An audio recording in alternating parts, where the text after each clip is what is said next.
If you're like me, you grew up in the 90s, when TV delivered like all of our cultural news. There was the LA riots, the O.J. Simpson trial, the impeachment of Bill Clinton. I did not have... Yeah. TV was pervasive. At least the generation that I think of myself was raised on television. And during the zenith of TV, we had the worst news show in American history, called HardCopy. Tonight on HardCopy. HardCopy.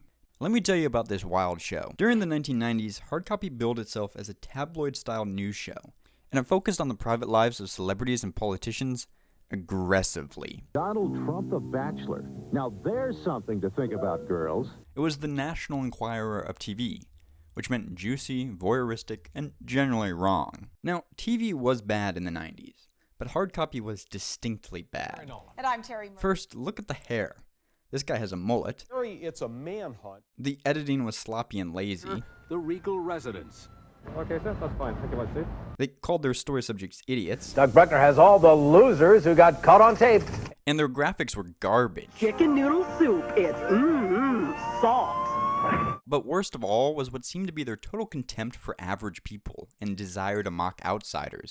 We don't have all the smog, we don't have traffic problems, and our women don't ask all these questions. They called that man Dusty Sourdough. And ladies, I have a feeling you better know a little something about cleaning fish. Laughing at the lifestyles of working class people. This was a serious nightly news show on TV in the 90s. But like, why? And what happened to it? Well, time to wander down memory lane. Initially, HardCopy ran alongside Entertainment Tonight. Both shows were a package developed by Paramount. 2 shows, 60 minutes of news-otainment. Back in the day when Bill O'Reilly wanted to do it live, We'll do it live! Paramount built E.T. to be the softball show, and HardCopy would be its meaner, darker older brother. Copy this. And it was successful for a time. While it was on air, HardCopy was designed to be gratuitous and aimed to be excessive. It focused on horror stories, murders, and re-dramatizations of violence, and when that failed, just plain making stuff up. You think I'm joking, but I'm not. Can I help you? Yes, open the register. Don't worry, please don't hurt me. Just open the register. Please don't hurt me. In the What are you back doing? Let's go. After her abduction. Okay. Someone's in the basement. For 7 years, she was forced to live as a slave, chained and confined to a box. Now, of course, given they just reenacted abduction with a BDSM mask on primetime TV, as you can imagine, there were problems with HardCopy from the jump. First, its co-host, Alan Frio, I'm Alan Frio. left after a year. He didn't like the direction of the stories.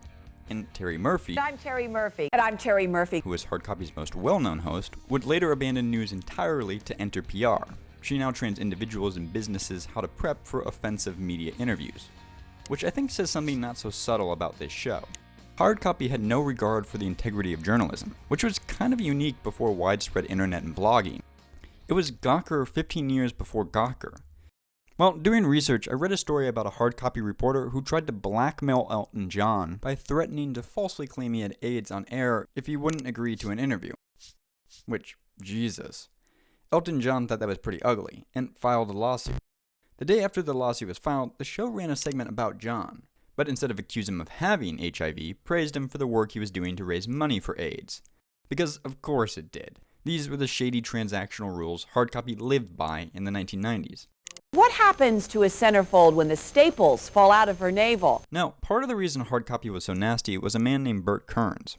Kearns was the show's senior producer, a notorious man known for packaging salacious and invasive gossip for television. Inside the mind-blowing world of gender benders. Ugh. He wrote Tabloid Baby, a book that broke down how he constructed stories to be outrageous, and now writes for PleaseKillMe.com.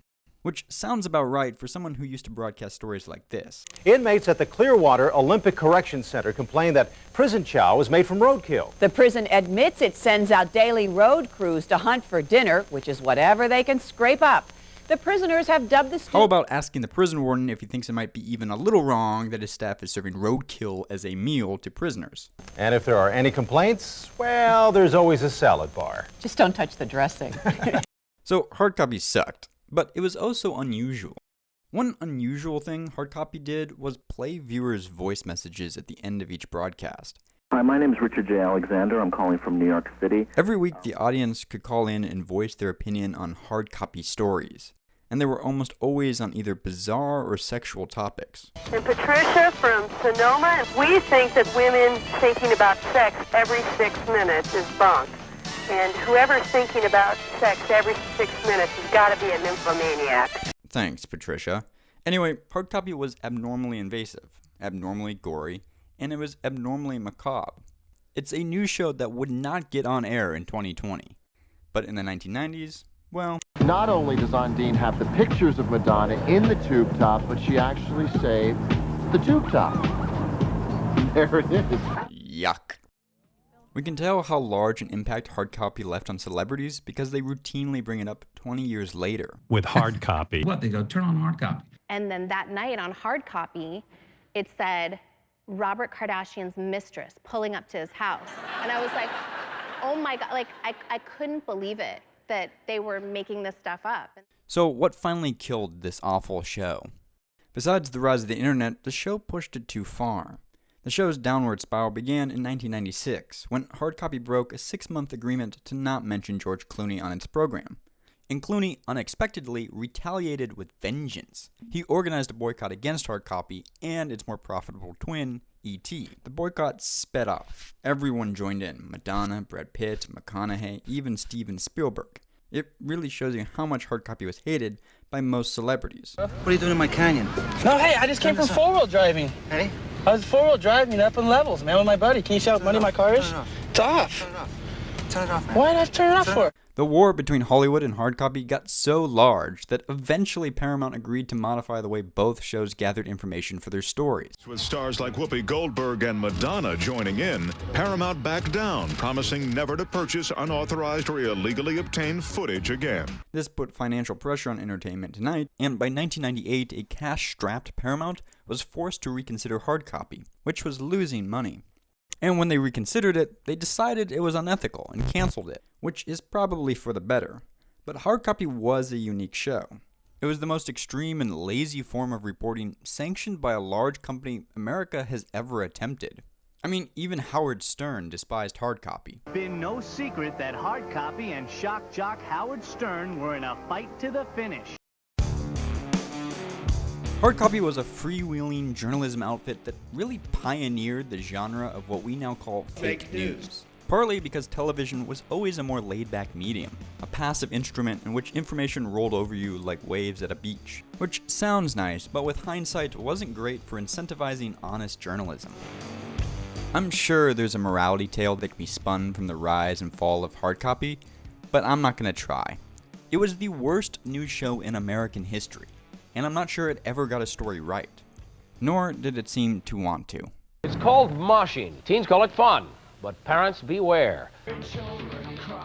How long will this dance with danger last? Well, that's anybody's guess.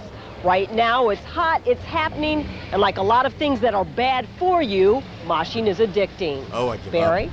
Thanks, Jody.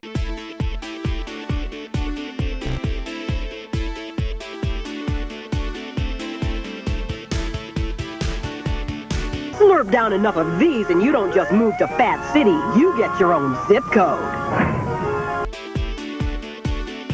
Alright, that is the video. If you enjoyed it, please hit like and subscribe. If you want to know more about the process behind making this video, my thoughts afterward, or just support the channel, go to my Patreon. I upload videos there exclusively that dive further into detail about the behind the scenes, odd facts, places I may have lied. I like to think it's pretty interesting. Thank you for watching. Like, subscribe, Patreon. See you guys soon. Bye.